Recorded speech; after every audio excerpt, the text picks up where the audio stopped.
Muito obrigado, Sr. Presidente, Sr. Presidente, Srs. Membros do Governo, Senhoras e Senhores Deputados. Debatemos e votamos hoje o 13º Decreto de Estado de Emergência.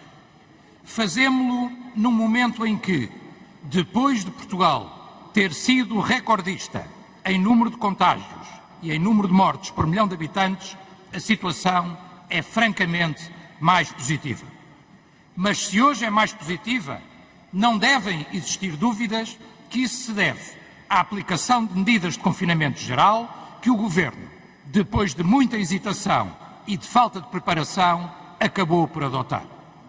Se Portugal esteve na situação dramática que vivemos em janeiro e em fevereiro, foi porque subestimámos a terceira vaga. Faltou informação e rigor no período do Natal e se hesitou muito na adoção de medidas. Agora, o essencial é precisamente não repetir esses erros, não permitir que por incompetência se volte a repetir o desastre que vivemos. Se o estado de emergência foi a decisão certa e que só por negacionismo ou por demagogia se pode defender a sua desnecessidade, é muito importante não repetir erros.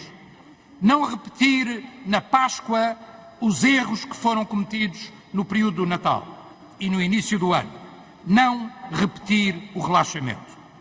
Não continuar a agir por fezada e na base do improviso, mas pelo contrário, o Governo ser capaz de planear e de forma a que os portugueses entendam as fases desse planeamento e o que acontecerá em cada um dos momentos.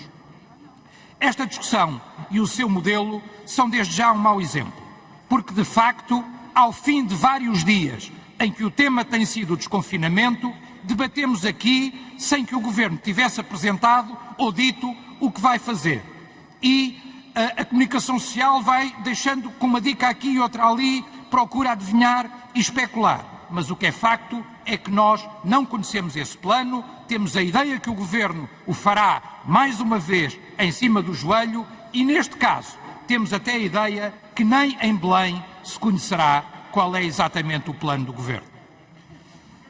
As famílias e o país precisavam de um plano estruturado e organizado. Precisavam de previsibilidade. Os portugueses já demonstraram que, no geral, são cumpridores, desde que percebam a razão e o objetivo das medidas. A culpa não foi dos portugueses, mas sim de sinais errados e contraditórios e da falta de planeamento. Mas se defendemos um plano de abertura calendarizado, isto não é incompatível com a prudência que sempre defendemos. Se regressarmos ao facilitismo, podemos estar a comprometer uma retoma mais sustentada da economia e dos setores mais sacrificados, como o turismo e a restauração, para quem a primavera e o verão serão o período decisivo. Uma abertura segura e controlada implica também níveis de rastreio e de testagem que nesta fase não é compreensível que tenham diminuído.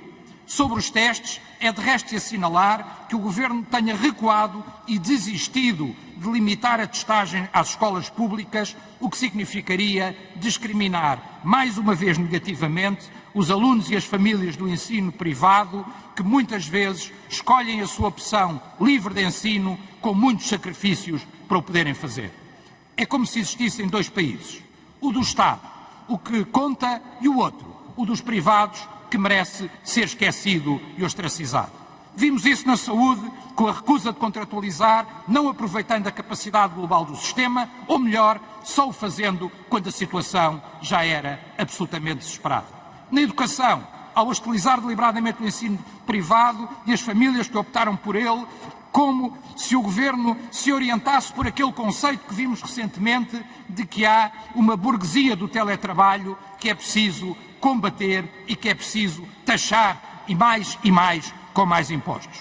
O plano de recuperação e resiliência é, de resto, mais disso e mais do mesmo.